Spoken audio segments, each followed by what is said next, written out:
अगर मैं आपको बोलूं कि दुनिया का सबसे सक्सेसफुल इंसान बनने के लिए आपको 80% टाइम फेल होना पड़ेगा, तो क्या आप मानोगे? हम लोग हमेशा दूसरों की सक्सेस का सिर्फ हाईलाइट रील देखते हैं। उनकी कामयाबी के पीछे का जो हिस्टोरिकल डेटा है ना, वो कोई नहीं देखता। अगर आपने 2-3 बार कोशिश की और फेल होने के बाद आपको लग रहा है कि आपकी किस्मत खराब है, तो ये सही बात नहीं है। आज इस वीडियो में मैं आपको कोई हसल वाली मोटिवेशन नहीं देने वाला। मैं आपको स्टेटिस्टिकली और मैथमेटिकली प्रूव करूंगा कि दुनिया के सबसे सक्सेसफुल लोग असल में सबसे बड़े फेलियर्स हैं। अगले कुछ मिनटों में आप समझ जाओगे कि सक्सेस चमत्कार नहीं है, बल्कि प्योर प्रोबेबिलिटी का खेल है, और कैसे आप सिर्फ अपने ट्रायल्स बढ़ाकर अपने जीतने के ऑड्स को मल्टीप्लाई कर सकते हो। और एक और इंपॉर्टेंट कॉन्सेप्ट बताऊंगा कि सिर्फ रेपिटेशन और आइट्रेशन में क्या फर्क होता है, और कैसे हम आइट्रेशन से अपने सक्सेस के प्रोबेबिलिटी को इंक्रीज कर सकते हैं। चलिए सीधा डेटा देखते हैं। हम लोग हमेशा लोगों का सिर्फ सक्सेस रील देखते हैं, उनका रियल डेटा कोई नहीं देखता। Let's look at king Kohli. Over the top, remarkable shot. Well, easy as you like. Where the ball is, and now he's just embarrassing all of us who used to bat. Shot. Oh, yes, that's international cricket में लगभग 85 centuries हैं उनकी। He is a run machine. पर क्या आपको पता है, उन्होंने 430 से ज्यादा मैचेस खेले हैं। इसका मतलब किंग कोहली 80% मैचेस में सेंचुरी नहीं बना पाते। The greatest batsman alive fails 80% of the time. यहां फेल वर्ड का इस्तेमाल आपको थोड़ा हार्ड हिटिंग लगेगा, पर यह पॉइंट को समझाने के लिए बहुत जरूरी है। Shahrukh Khan, king of Bollywood. वो मेरी नहीं, वो मेरी है।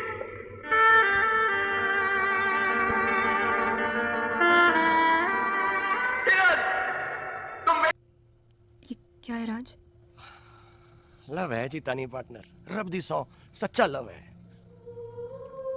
हाँ जी, मैं ठहरा जट आदमी दिल की बात बोलने जाता तो जरूर कुछ उल्टा ही निकलता, तो इसलिए सोचा जी कि सारे अमृतसर से ही बुलवा दूं जी। हैं जी। 90 से ज्यादा फिल्में की हैं उन्होंने, पर आइकॉनिक मेगा हिट्स या ब्लॉकबस्टर्स कितनी हैं उनकी? मुश्किल से 25 या 30। बाकी 70% फिल्में या तो एवरेज थी या डिजास्टर थी। अगर वो 10 फ्लॉप्स के बाद रुक जाते तो आज वो यहां नहीं होते। Let's look at Amitabh Bachchan. मैं उनका बहुत बड़ा फैन हूं, और बचपन में मैंने उनको फैन लेटर भी लिखा था। रहीम चाचा, जो 25 बरस में नहीं हुआ वो अब होगा। अगले हफ्ते एक और कुली इन मवालियों को पैसा देने से इनकार करने वाला है। देवियों सज्जनों, मैं बताना चाहता हूं कि ये बहुत सुंदर तरीके से खेल रहे थे और हम बड़ी उम्मीद लगाए थे इन दोनों के ऊपर। 7 करोड़। करियर के शुरुआत में उन्होंने back to back 12 commercial flops दिए थे। 12 फिल्में लगातार पिट गई थी। ये सारे लोग इसलिए सक्सेसफुल नहीं हैं क्योंकि इनका विन रेट परफेक्ट है। ये इसलिए सक्सेसफुल हैं क्योंकि इनका टोटल नंबर ऑफ ट्रायल्स सबसे ज्यादा है। अब आते हैं हमारे गोल्डन बॉय नीरज चोपड़ा पर। ओलंपियाड में गोल्ड, वर्ल्ड चैंपियनशिप में गोल्ड। ऐसा लगता है कि ये बंदा जब भी जैवलिन फेंकता है गोल्ड ही आता है, लेकिन यह सिर्फ एक इल्यूजन है। 2019 में नीरज चोपड़ा को एक बहुत बड़ा एल्बो इंजरी हुआ था। उन्हें सर्जरी करवानी पड़ी। 1 साल तक वो ढंग से थ्रो नहीं कर पाए। ऊपर से जब एक एलीट एथलीट ट्रेनिंग करता है तो वो साल में कम से कम 10 से 15,000 बार जैवलिन थ्रो करता है। उन 15,000 थ्रोज में से कुछ थ्रोज में फाउल होता है, कुछ में डिस्टेंस नहीं आता, और कुछ में शोल्डर में पेन होता है। हम टेलीविजन पर सिर्फ वो एक थ्रो देखते हैं जो 89 मीटर्स पर जाता है, लेकिन उस एक थ्रो के पीछे 14,999 ऐसे थ्रोज होते हैं जो चैंपियन वाले थ्रोज नहीं थे। Neeraj Chopra is not a champion because he is perfect. He is a champion because he has the stamina to survive 14,999 imperfect throws. अब बात करते हैं मॉडर्न दुनिया के एक सबसे बड़े रिस्क टेकर की, इलॉन मस्क। लोग देखते हैं कि स्पेस एक्स आज दुनिया की सबसे बड़ी स्पेस कंपनी है, लेकिन 2008 का डेटा देखिए। स्पेस एक्स का पहला रॉकेट फैल्कन 1 पहली बार क्रैश हुआ, दूसरी बार क्रैश हुआ, तीसरी बार भी क्रैश हुआ। इलॉन मस्क ने अपना सारा पैसा इसमें लगा दिया था।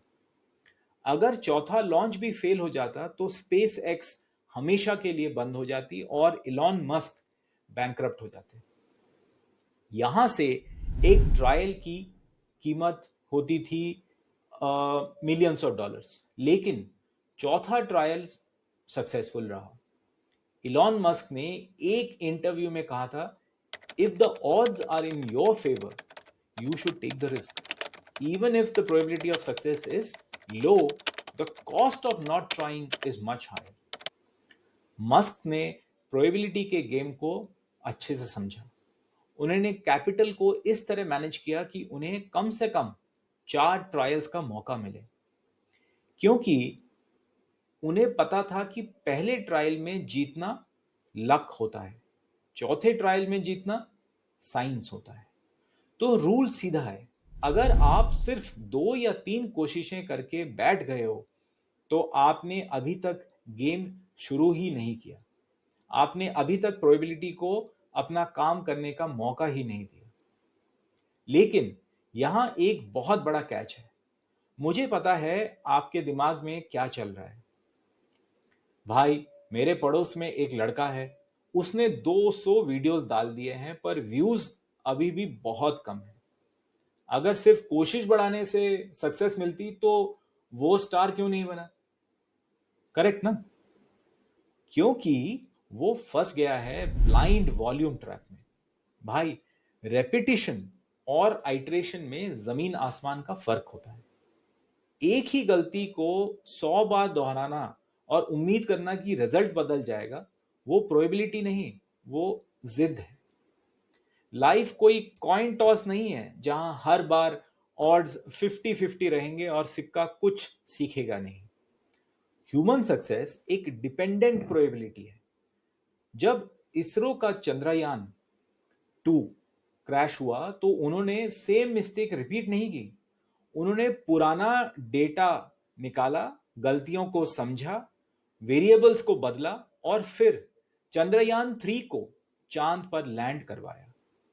This is called iteration, not repetition. Her failure आपको एक फ्री डेटा पॉइंट देता है। अगर आप उस डेटा का यूज करके अपनी अगली कोशिश में सिर्फ एक चीज भी सुधार लेते हो तो आप हर नए ट्रायल के साथ जीतने के ऑड्स को बढ़ा रहे हो। तो हॉलो मोटिवेशन छोड़ो और मैथ को समझो। सिर्फ कोशिशें मत बढ़ाओ, हर कोशिश के साथ थोड़ा सीखो। फेल होइए, डेटा निकालिए, बदलाव करिए और फिर से अटेम्प्ट लीजिए। तो मिलते हैं अगले वीडियो में। Please like, share this video with your friends and subscribe to our channel for many interesting and informative videos. तब तक take very good care of yourself. Bye bye.